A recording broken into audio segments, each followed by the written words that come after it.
So hello students, welcome to you all. यार हम आ चुके हैं आपके लिए एक और नई वीडियो लेके। और आज का जो वीडियो है इसमें आपको एक नया चैप्टर पढ़ाने वाले हैं जो है चैप्टर नंबर 15, ठीक है, आपकी कोर्स बुक का। तो हम आपको पूरा चैप्टर ये एक वीडियो में कंप्लीट करा देंगे।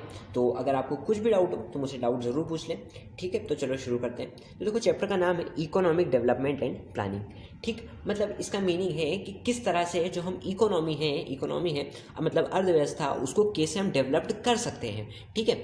और उसके लिए प्लानिंग और बताई गई है, ठीक है, कि उसके लिए क्या क्या प्लानिंग की गई है ना। पास्ट में बहुत सारी प्लानिंग की जा चुकी है तो वो हम पढ़ेंगे, और क्या क्या प्लानिंग की जा सकती है वो भी हम इस वीडियो में पढ़ेंगे।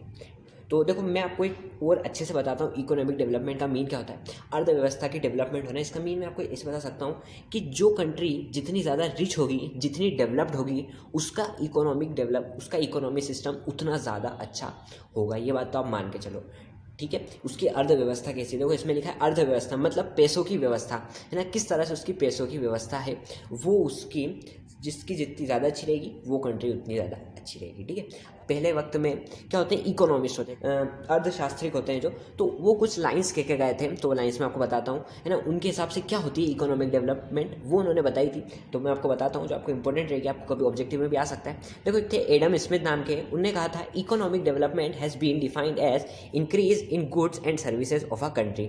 मतलब उनका मानना था कि इकोनॉमिक डेवलपमेंट कुछ ऐसी होती है कि जिसके पास गुड्स और सर्विसेज ज़्यादा बढ़ रही है, ठीक है। जिस कंट्री में गुड्स और सर्विसेज ज़्यादा बढ़ रही है वो उसकी इकोनॉमिक डेवलपमेंट उतनी ज़्यादा होगी, ठीक है।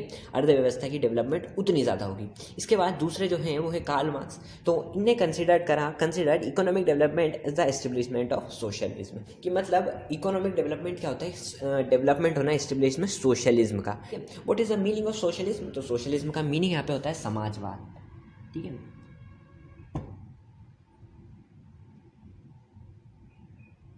ठीक है कि जो सोशली जो चीज़ें हैं वो किस तरह से हो रही हैं, ये बहुत बड़ी बात उन्होंने बताई थी, ठीक है। अभी नेक्स्ट लाइन पे आप देखते हैं। तो देखो, कुछ मर्सेंटाइल थिंकर्स जो थे जर्मनी और फ्रांस के, considered as the basis of development.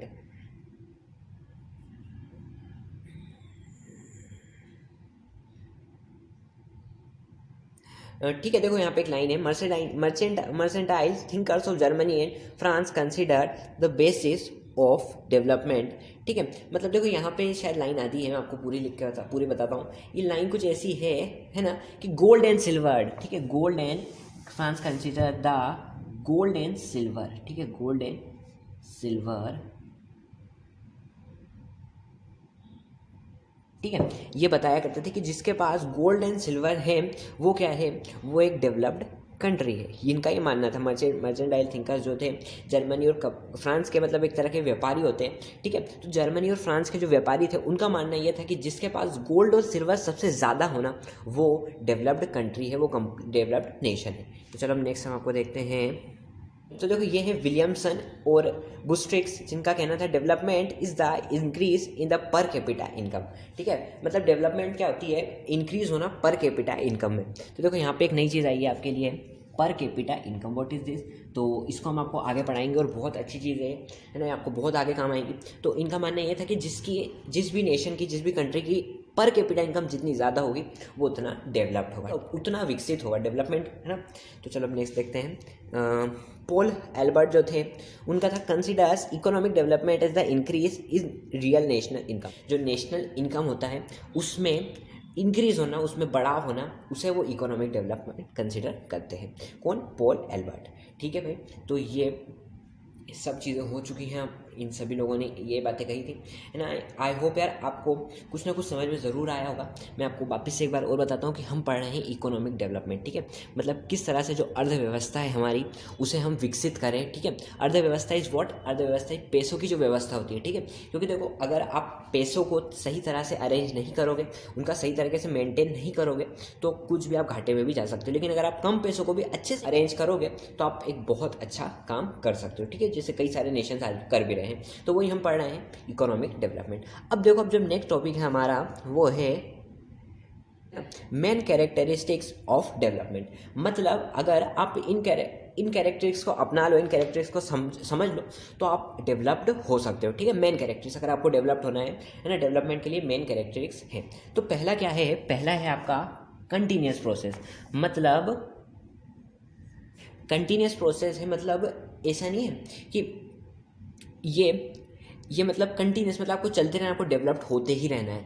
ऐसा नहीं है कि आप एक बार डेवलप्ड हो गए फिर आप बस खत्म, नहीं, आपको चलते रहना है कंटिन्यूस। अगर आप कहीं डेवलप्ड हो गए है ना, आपको पहले तो क्या करना है, डेवलपमेंट के लिए पूरी मेहनत करना है, फिर चलते रहना है, चलते रहना है, चलते रहना है, ऐसे, ठीक है। क्योंकि मैं आपको बता दूं, ऐसा नहीं है जो कंट्री आज डेवलप्ड है वो आगे चल के डेवलप्ड ही रहेगी, ठीक है। हो सकता है वो आगे चल के डेवलप्ड ना हो, वो हट जाए, डेवलपिंग कंट्री बन जाए, या फिर उसका जो डेवलपमेंट है वो पूरा खत्म हो जाए, है ना। अमेरिका है, रशिया हुआ है, तो ये कंपनी डेवलप्ड है आज के वक्त में। मैं लिख भी देता हूँ कि जो आपका अमेरिका है ना, और रशिया जो है, और भी कई सारे नेशंस हैं, ये क्या है, डेवलप्ड कंट्रीज़ हैं। बट ऐसा नहीं है कि ये हमेशा डेवलप्ड ही रहेंगी। हो सकता है कि कुछ ऐसा हो कि ये डेवलपिंग से हट जाए, ठीक है, इनका जितना डेवलपमेंट है वो कुछ नष्ट हो जाए, अगर कहीं वार हो गया, ठीक है, वर्ल्ड वार हो गया, तो भी बहुत कुछ हो सकता है। अब सेकंड क्या है, increase in per capita national income and पर कैपिटा इनकम, ठीक है। मतलब इंक्रीज होना चाहिए, बढ़ावट होना चाहिए नेशनल इनकम में और पर कैपिटा इनकम में, ठीक है। मतलब किसी कंट्री की अगर नेशनल इनकम और पर कैपिटा इनकम बढ़ रही है ना, तो आप ये कह सकते हो कि कंट्री क्या है, वो कंट्री डेवलप्ड हो रही है, ठीक है भाई। अब देखो जो नेक्स्ट है वो है अ लॉन्ग पीरियड प्रोसेस। मतलब अगर किसी कंट्री को डेवलप्ड होना है तो बहुत लंबा वक्त लगता है, ठीक है। ऐसा नहीं है कि 1-2 साल में जाएगा, बहुत लंबा वक्त लगता है। जैसे आपको मैं बताऊं कि जो इंडिया थी ना, उसने डेवलप्ड होने का प्लान बहुत पहले सोचा था 1951 से, लेकिन अभी भी डेवलप्ड नहीं हो पाई है। सोच लो कितने वक्त हो गए, 70 साल हो गए करीब करीब। तो ये काफ़ी बड़ी बात है ना, 70 साल नहीं, 70 साल में थोड़े ठीक है ना, तो इतना ज़्यादा वक्त हो गया है, आप सोच सकते हो कि काफ़ी लॉन्ग प्रोसेस है ना। इसके बाद प्रॉपर यूटिलाइजेशन ऑफ रिसोर्सेज, मतलब प्रॉपर यूटिलाइजेशन होना चाहिए रिसोर्सेज का। वो रिसोर्स कोई से भी हो सकते हैं आपके, है ना, एग्रीकल्चर हो सकता है, आपके फॉरेस्ट रिसोर्सेज हो सकते हैं, सबका प्रॉपर क्या होना चाहिए, अरेंजमेंट होना चाहिए, है ना, यूटिलाइजेशन होना चाहिए, ठीक भाई। अब देखो नेक्स्ट पॉइंट है आपका improvements in standard of living and social welfare, ठीक है। सबसे इंपॉर्टेंट पॉइंट कि मान लो आप किसी को देख रहे हो, देख के आप उसे डेवलप कब कहोगे, तभी कहोगे ना जब वो दिखता कैसा है, ठीक है, मतलब उसका रहन सहन कैसा है। कि जैसे मान लो आप कभी कोई देख रहे हो किसी बंदे को, उसने बिल्कुल फटे कपड़े पहने, तो क्या आप कहोगे वो डेवलप्ड है? आप उसे यही कहोगे ना कि डेवलप्ड नहीं है बिल्कुल, मतलब है ना, बहुत गरीब है, कुछ ऐसा कहोगे। तो इसलिए जो स्टैंडर्ड है लिविंग है, स्टैंडर्ड ऑफ लिविंग मतलब रहन सहन का तरीका है, वो भी बढ़ना चाहिए। और सोशल वेलफेयर, जो सामाजिक वेलफेयर होता है ना, सामाजिक जो कार्य होता है वो भी बढ़ना चाहिए, ठीक है। क्योंकि जिन नेशंस जो डेवलप्ड होते हैं उनमें सोशल वेलफेयर बहुत होता है, ठीक है, ये बात याद रखना, ठीक भाई। तो देखो ये मेन कैरेक्टरिस्टिक्स है, तो इनको आप समझ सकते हो कि अगर आप किसी जगह को डेवलप होना है ना, तो ये कैरेक्टरिस्टिक्स फॉलो ज़रूर कर लेना है, ठीक है भाई। तो चलो अब हम आपको अगला बढ़ाते हैं। अगला है आपका नेशनल इनकम, ठीक है। नेशनल इनकम पहले 2-3 बार नाम भी आ चुका है, तो हम आपको नेशनल इनकम बताते हैं कि क्या होता है, ठीक है। तो national income is the income of the country, it is obtained by adding and monetary values of the commodities and services produce in a country in a year, ठीक है। नेशनल इनकम क्या होती है, नेशनल इनकम होती है income of the country, ठीक है। Income क्या होती है, इनकम आपने सुना ही होगा आपके घर में, इनकम होती है आय, ठीक है, कि आपके कितने पैसे बच रहे हैं। इनकम और अर्निंग में काफ़ी कम फ़र्क होता है। जो अर्निंग होती है वो कमाना होता है, और इनकम होती है आपकी आय, ठीक है, कि मतलब कितने पैसे आपके बच रहे हैं। तो देखो नेशनल इनकम क्या होती है कि इनकम ऑफ द कंट्री, मतलब कंट्री कितने पैसे बचा रही है, ये आप कह सकते हो। It is obtained by adding and monetary values, ठीक है, मतलब शायद ये एंड गलत लिखा है, ठीक है, एंड गलत लिखा है, माफ़ी चाहूँगा मैं, तो एंड गलत लिखा है,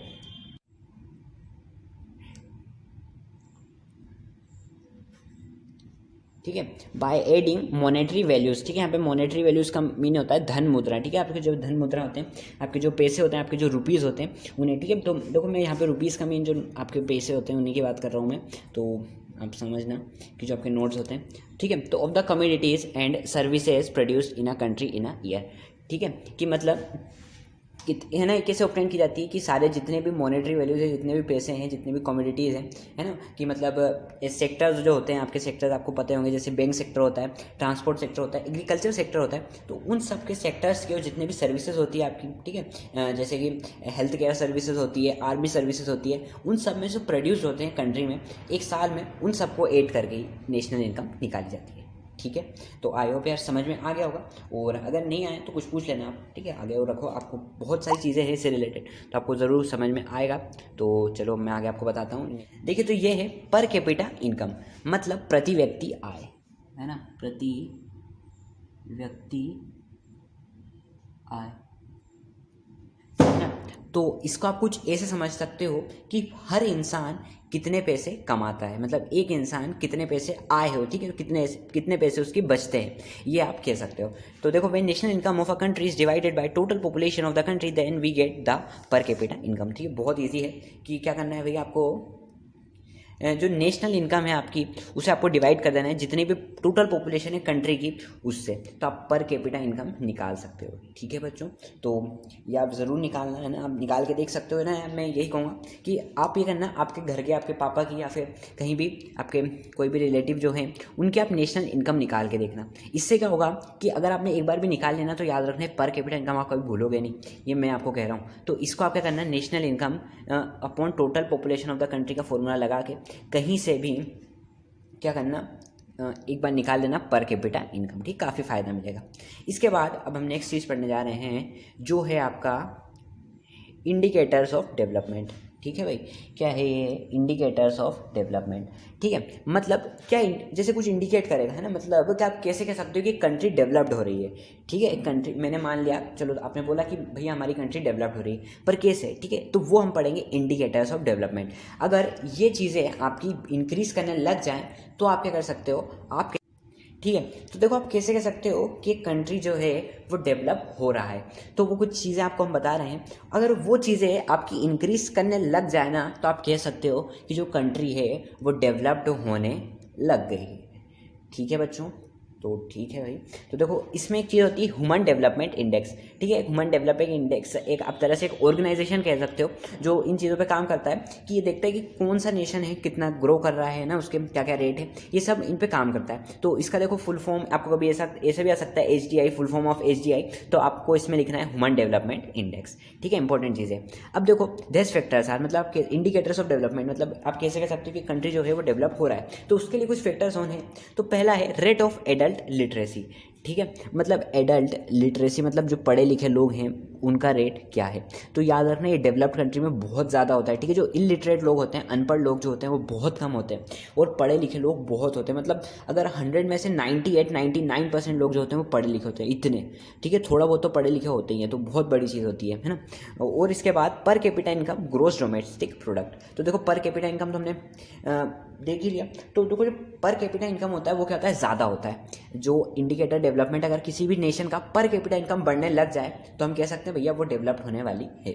इसके बाद देखो, इसके बाद है ग्रॉस डोमेस्टिक प्रोडक्ट, है ना, जिसे GDP भी कहा जाता है। तो देखो ये क्या चीज़ है, मतलब देखो ग्रॉस डोमेस्टिक प्रोडक्ट आपको आपके नेक्स्ट चैप्टर में है, जो चैप्टर आपका हट चुका है, लेकिन आपको बता देता हूँ कि 3 सेक्टर्स होते हैं, प्राइमरी, सेकेंडरी और टर्शियरी। ठीक है, एक सेक्टर होता है जो एग्रीकल्चर से रिलेटेड होता है, एक सेक्टर होता है जो बैंक से रिलेटेड होता है, बड़ी बड़ी सर्विसेज से, ठीक है, एक सेक्टर होता है। तो इन सभी के जो सम से जो भी आपका रेट आता है, ठीक है भाई, तो ये सब इंपॉर्टेंट चीज़ें हैं। और देखो, मैंने आपको एक चीज़ बताई थी, ह्यूमन डेवलपमेंट इंडेक्स। ठीक है, यहाँ पर हमने बात करी थी ह्यूमन डेवलपमेंट इंडेक्स। तो इन सब की क्या होती है, वैल्यू होती है, और ये सब चीज़ों को ऐड करके निकलती है जितनी भी चीज़ें हमने आपको बताई। रेट ऑफ एडल्ट लिटरेसी, ठीक है, कि पढ़े लिखे लोग कितने हैं, इसका रेट निकालते हैं पर कैपिटा इनकम, इन सब के रेट निकाल के और एक वैल्यू निकलती है। तो उस वैल्यू के हिसाब से आप ये देख सकते हो कि कौन सी कंट्री कितना डेवलप्ड है, और आप देख सकते हो। ठीक है, तो देखो यहाँ पे कंट्रीज वन है और ये इनका HDI वैल्यू है और रैंक इन वर्ल्ड। तो सबसे पहले जो कंट्री है वो है नॉर्वे। ठीक है, इसकी जो वैल्यू है HDI की वो है 0.965 और इनका जो रैंक है वर्ल्ड में वो फर्स्ट है। ठीक है, मतलब सबसे डेवलप्ड कंट्री कौन सी है आज के वक्त में, तो वो है आपका नॉर्वे। ठीक है, इसके बाद जो ऑस्ट्रेलिया है तो उसकी वैल्यू आप देख सकते हो, इसकी रैंक आप देख सकते हो। ठीक है, फिर चाइना है तो उसकी आप वैल्यू देख सकते हो, रैंक देख सकते हो। बीच में बहुत सारे नंबर्स नहीं है, ठीक है, तो उनमें भी नंबर्स होंगे, ऐसा नहीं है ना, बहुत सारे नंबर, बहुत सारी जो होंगे जो चौथे नंबर पे होंगी, 5वें नंबर पे होंगी, लेकिन आपके जो कोर्स है आपके सिलेबस में इतना ही दिया हुआ है, तो इतना ही मैं आपको बता रहा हूँ। ठीक है, फिर देखो जो श्रीलंका है उसकी वैल्यू है 0.755, है ना, उसकी रैंकिंग है 93। और जो इंडिया है, इंडिया आप देख सकते हो, इंडिया की है 0.611 और उसकी रैंकिंग है 126। ठीक है, पाकिस्तान भी है और नेपाल भी है ना, ये सब सारे शहर होने, है ना। तो अब ये तो सबकी वैल्यू हमने देख ली। अब आप कैसे कहते हो कि कोई सा कंट्री डेवलप्ड है और कौन से कंट्री डेवलप्ड नहीं है। तो देखो यहाँ पर भी हमने लिख रखा है। ठीक है, तो देखो जिसकी वैल्यू 0.8 और मोर है आर हाईली डेवलप्ड, जिनकी वैल्यू 0.8 है या फिर उससे ज़्यादा है ना वो हाईली डेवलप्ड है। देखो कौन कौन सी है, देखो इसकी है ना, ये है नॉर्वे है और ऑस्ट्रेलिया है, क्योंकि इनकी वैल्यू क्या है 0.8 से ग्रेटर है। ठीक है, तो इसलिए ये क्या है, ये डेवलप्ड कंट्रीज़ हैं, है ना, बहुत हाईली डेवलप्ड कंट्रीज़ हैं, नॉर्वे, ऑस्ट्रेलिया, और भी बहुत सारे इसमें रैंकिंग्स में होंगे, जैसे कि रशिया हो सकता है, यूनाइटेड स्टेट्स होता है, अमेरिका हो सकता है मतलब, और ब्रिटेन हो सकता है, और जो जितना मुझे पता है सिंगापुर भी है।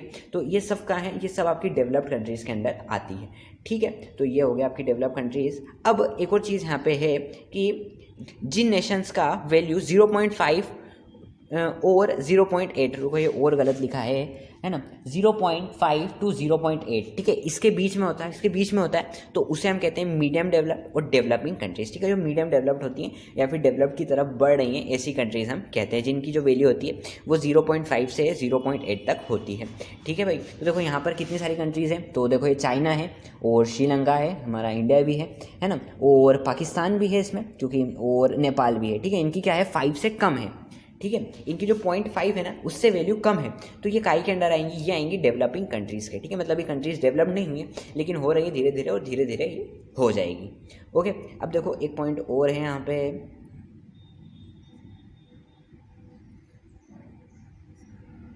है ना। अब जिसकी वैल्यू बेलो 0.5, जिनकी वैल्यू 0.5 के नीचे होती है ना, वो क्या होती है, लेस डेवलप्ड एंड कंट्रीज, मतलब जो बहुत काफ़ी कम डेवलप्ड होती है, और काफ़ी गरीब कंट्रीज जो होती हैं उन्हें आप कह सकते हो ये, है ना। तो देखो इसमें मोज़म्बिक और ये जो नाइजर है ये नीचे नीचे हैं, और इनकी जो वैल्यू है वो भी काफ़ी कम है, जो 0.5 है उससे काफ़ी नीचे है। तो इसलिए ये क्या है, ये बहुत लेस डेवलप्ड, मतलब इन्हें डेवलप्ड होने में बहुत टाइम लगेगा, ठीक है, कहीं कितने साल लगेंगे। तो इस तरह से आप देख सकते हो, ठीक है। आपको ये इंडेक्स है, तो ये आपको पता होना चाहिए, आपको कभी आ सकता है ऑब्जेक्टिव में, है ना, इंडिया का ही कोई पूछ ले, है ना। तो चलो ठीक है, अब हम आपको एक बहुत इंपॉर्टेंट चीज़ बताने वाले हैं। देखो तो ये काफ़ी इंपॉर्टेंट लाइन है, ये आपको पता होना चाहिए, मैंने स्टार भी बनाया हुआ है कि according to this indexes 63 countries are highly, है ना, हाईली डेवलप्ड है यहाँ पे, हाईली डेवलप्ड, है ना।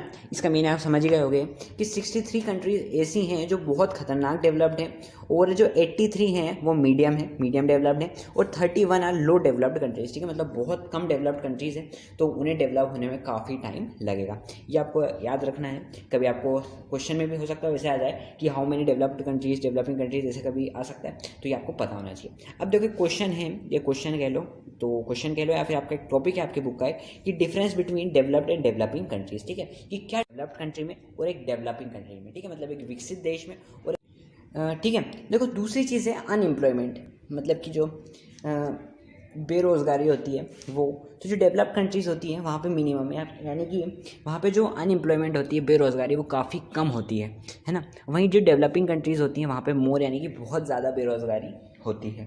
अब पर कैपिटा इनकम, ठीक है, मतलब प्रति व्यक्ति आय कितना कमाते हैं, तो डेवलप्ड कंट्रीज़ होती है वो ज़्यादा होती है, ठीक है, सीधी सी बात, और जो डेवलपिंग कंट्रीज़ होती है वहाँ पे काफ़ी कम होती है। जो लिटरेसी होता है ना, यानी कि जो लिटरेसी जो होता है वो ऑलमोस्ट टोटल लिटरेसी होता है, ठीक है, लगभग सभी पढ़े लिखे रहते हैं, और जो लिटरेसी लेवल लो, ठीक है, काफ़ी कम लोग ही पढ़े लिखे रहते हैं। इसके बाद जो रूरल पॉपुलेशन जो होता है, यानी कि जो गांव के लोग जो होते हैं, है ना, ग्रामीण क्षेत्र जो होते हैं वो काफ़ी कम होते हैं, डेवलप्ड कंट्री में काफ़ी कम होते हैं, और जो डेवलपिंग कंट्रीज़ होती हैं उनमें काफ़ी ज़्यादा होते हैं, ठीक है। जैसे हमारा इंडिया है तो वो भी एक डेवलपिंग कंट्री है, तो देखो आपको पता होगा कि वहाँ पर गाँव बहुत सारे हैं इंडिया में, ठीक। इसके बाद जो नेचुरल रिसोर्सेज होते हैं इनका यूटिलाइजेशन होता है वो फुल होता है डेवलप्ड कंट्रीज़ में, और जो डेवलपिंग कंट्रीज़ होती हैं उनमें अंडर यूटिलाइजेशन होता है ना, या फिर नॉट सो इफेक्टिव यूटिलाइजेशन, ठीक है, मतलब पूरा इफेक्टिव यूटिलाइजेशन नहीं हो पाता। ये बात आपको याद रखना है। अब देखो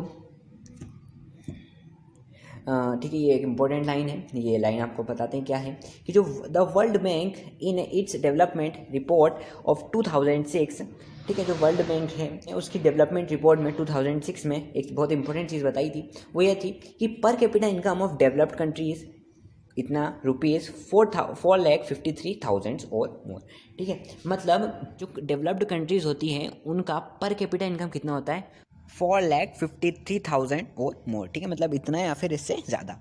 और देखो फिर नीचे लिखा है पर capita income of developing countries कितना होता है, 37,000, ठीक है। और अगर किसी का 37,000 से कम होता है तो जो मैंने आपको पुअर कंट्रीज़ बताई थी ना वो उसके अंडर आते हैं, ठीक है भाई। तो ये देखो हमने आपको पूरा बता दिया है। अब हम आपको एक बहुत इंटरेस्टिंग चीज़ बताने वाले हैं कि जैसे मैंने आपको बताया कि इतने सारी जो जगहें होती है, ठीक है, कंट्रीज़ होती है, वो कंट्रीज़ डेवलप्ड होती है या फिर डेवलपिंग होती है। वैसे क्या हमारी इंडिया की स्टेट्स हो सकती है, इस पर आपको एक बहुत बढ़िया चीज़ मैं आपको बताता हूँ। तो देखो एक चीज़ आप देख सकते हो कि हमारे जो नेबरिंग स्टेट्स हैं, हमारे पड़ोसी जो स्टेट हैं, उनके बारे में हम कुछ चीज़ देखते हैं, है ना, कि उनकी और हमारा जो मध्य प्रदेश है उसकी जो नेशनल पर कैपिटा इनकम है वो कितनी होती है और उसके बेसिस पे क्या वो है डेवलपिंग स्टेट है, ये सब हमको बताते हैं। तो देखो जो हरियाणा है, महाराष्ट्र है, गुजरात है, केरला है, कर्नाटक है, तमिलनाडु है और वेस्ट बंगाल है, ये सब क्या है डेवलप्ड स्टेट हैं, ठीक है, क्योंकि इनका जो पर कैपिटा इनकम है ना काफ़ी अच्छा होता है ना। अच्छा मतलब आप समझ गए कितना इनका हो सकता है, क्योंकि हम पहले पढ़ चुके हैं। इसके बाद देखो,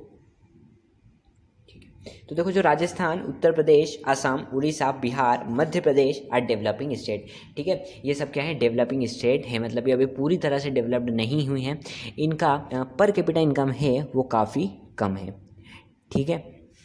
तो ये हमने पढ़ लिया है, आपको बता दिया है।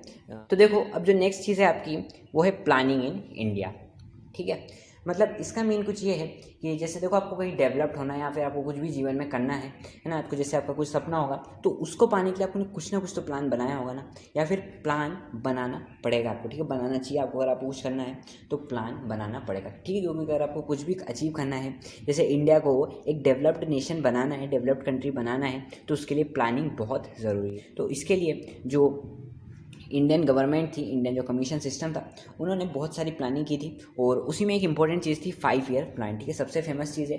तो वो हमको बताते हैं क्या हुआ था। 5 ईयर के प्लान था, मतलब एक ऐसा सेशन था 5-5 साल का, जिसके अंदर है ना एक अच्छी ग्रोथ करनी थी, ठीक है, तो काफ़ी फ़ायदा भी हुआ इससे और काफ़ी नहीं भी हुआ है ना, काफ़ी फेलियर्स भी थे इसके, ऐसा नहीं था कि सक्सेस थी, काफ़ी इसके फेलियर्स भी थे, तो वो भी हमको बताएंगे।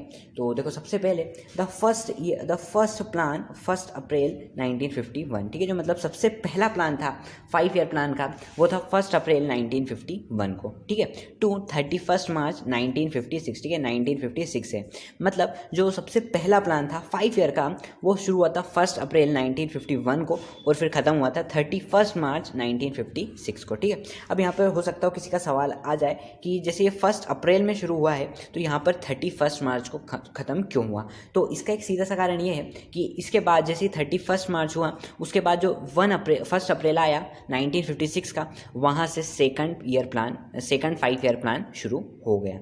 The commission decided to last 5 year plan implemented on 1 April 2012, है ना। तो देखो जो कमीशन था उन्होंने सब बना दिया कि हमें भैया 5 ईयर प्लान्स रखने हैं और कितने प्लान्स होना चाहिए, 12 प्लान्स होना चाहिए, ठीक है, 12 प्लान्स ही कहीं लिखा नहीं है, मैं आपको लिख दूंगा अभी।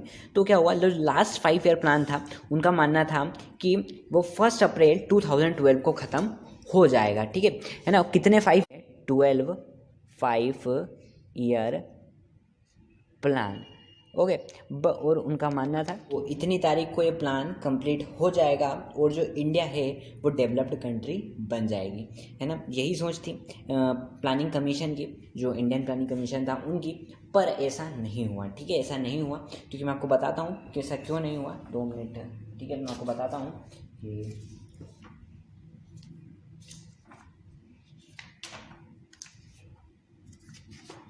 ओके। सो देखो आप देख सकते हो जैसे ये टेनर है जो किस तरह से जो 5 ईयर प्लान थे वो करे गए। तो जो फर्स्ट प्लान था वो 1 अप्रैल 1951 को शुरू किया गया, 31 मार्च 1956 को हुआ।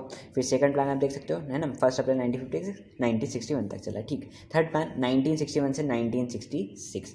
अब देखो अब थोड़ा इंपॉर्टेंट चीज़ आने वाली है, 1 ईयर प्लान। ये क्या चीज़ थी, मतलब 1 अप्रैल 1966 से शुरू हुआ और 31 मार्च 1969 को ख़त्म हो गया, ठीक है। मतलब ये प्लान ऐसा था जो 5 ईयर प्लान हो ही नहीं पाया, ठीक है, तो इसीलिए इसे कंसिडर नहीं किया गया, ठीक है। इसके बाद जो नेक्स्ट था वो 4th प्लान था। ये कब स्टार्ट हुआ, 1969 से 1974 तक। जो 5th प्लान था वो कब हुआ, 1974 से 1979 तक। लेकिन जो आपका ब्रेक ऑफ 1 ईयर, ठीक है, 1 साल का ब्रेक लिया गया, क्योंकि उस वक्त जो था मतलब जो प्लानिंग कमीशन थी वो है ना मतलब बिल्कुल रेडी नहीं थी। जो नेक्स्ट प्लान था 6th ईयर का उसे रेडी करने के लिए, इसलिए 1 साल का गैप लिया गया। इसके बाद जो 6th प्लान था वो स्टार्ट किया गया 1980 से 85 तक। 7th प्लान 85 से 90 तक। फिर देखो जो 1 ईयर प्लान थी, मतलब ये ऐसा प्लान था जो 2 सालों तक चला था, फिर डिसॉल्व हो गया था। तो ये था 1 अप्रैल 1990 से, है ना, 1992 तक। फिर 8th प्लान आया जो 1992 से 1997 तक। 9th प्लान आया जो 1997 से 2002 तक। और 10th प्लान आया जो 2002 से 2007 तक। और 11th प्लान आया 2007 से 2012 तक। और ये लास्ट प्लान आया 2012 ट्वेल्थ प्लान आया है ना 2012 से 2017 तक, ठीक है। तो देखो अभी हमने आपको बताया कि ये कब तक उन्होंने सोचा था कि ये जो लास्ट प्लान होगा ना ये 1 अप्रैल 2012 तक ख़त्म हम कर देंगे, बट ऐसा नहीं हुआ, ठीक है। वो ख़त्म कब हुआ? वो ख़त्म हुआ आपका है ना मार्च 2017 को, ठीक है। तो ये जो 5 ईयर प्लान है ये अब बंद हो चुका है और इसकी जगह एक दूसरी चीज़ चल चुकी है, तो वो आपके सिलेबस में गिवन नहीं है, तो वो चीज़ चल चुकी है। अब ये पूरे जितने भी आपके 5 ईयर प्लान है पूरी तरह से ख़त्म हो चुके हैं। तो अब हम ये देखते हैं क्या इस 5 ईयर प्लान से कुछ सक्सेस हुआ है ना, मतलब इससे कुछ फ़ायदा हुआ। जो 5 ईयर प्लान चलाया था इतने सालों का, उससे कुछ फ़ायदा हुआ। तो आइए हम देखते हैं। तो देखो ये यहाँ पे दिया भी है सक्सेस ऑफ 5 ईयर प्लान। तो इसमें जो पहला है वो है इंक्रीज इन नेशनल एंड पर कैपिटा इनकम, ठीक है। मतलब क्या हुई? इंक्रीज हुई, बढ़ावट हुई नेशनल और पर कैपिटा इनकम में, ठीक है। इसके बाद सेकंड क्या हुआ? एजुकेशन और हेल्थ, है ना। एजुकेशन और हेल्थ में भी इंक्रीज हुआ, मैंने लिखा नहीं है तो मैं लिखता हूँ, रुको आप, ठीक है। तो है ना, आप लिख सकते हो increase in education and health sector. और इसका नेक्स्ट है इंक्रीज इन जीडीपी पे होता है, वो भी बड़ा है। और इसके बाद जो नेक्स्ट है वो है डेवलपमेंट इन एग्रीकल्चर सेक्टर, ठीक है, जो खेत। देखो अब हम पढ़ने वाले हैं इंडियन विजन 2020, तो बहुत अच्छी चीज़ थी। तो देखो ये क्या है, इन जनवरी 2003 the planning commission of India issued an important document named Indian vision 2020। इसका मतलब है कि जनवरी में 2003 को जो प्लानिंग कमीशन थी इंडिया की, उन्होंने एक डॉक्यूमेंट क्या करा था, इशू करा था, जिसका नाम था इंडियन विजन 2020। इसके हिसाब से क्या था कि जब ईयर 2020 आएगा ना, यानी कि निकल गया है अब तो 2021 आ गया, तो जो पिछले साल तक इंडिया क्या हो जाएगा, डेवलप्ड कंट्री की लिस्ट में आ जाएगा। जिससे क्या होगा, जो अनएम्प्लॉयमेंट होता है यानी कि बेरोजगारी होती है वो पूरी तरह खत्म हो जाएगी।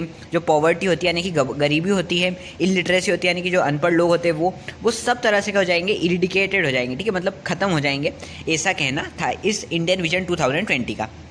लेकिन बच्चों आप देख ही रहे हो कि ऐसा कुछ भी नहीं हुआ है। अभी जो अनएम्प्लॉयमेंट है वो भी बढ़ रही है और जो पॉवर्टी है वो भी।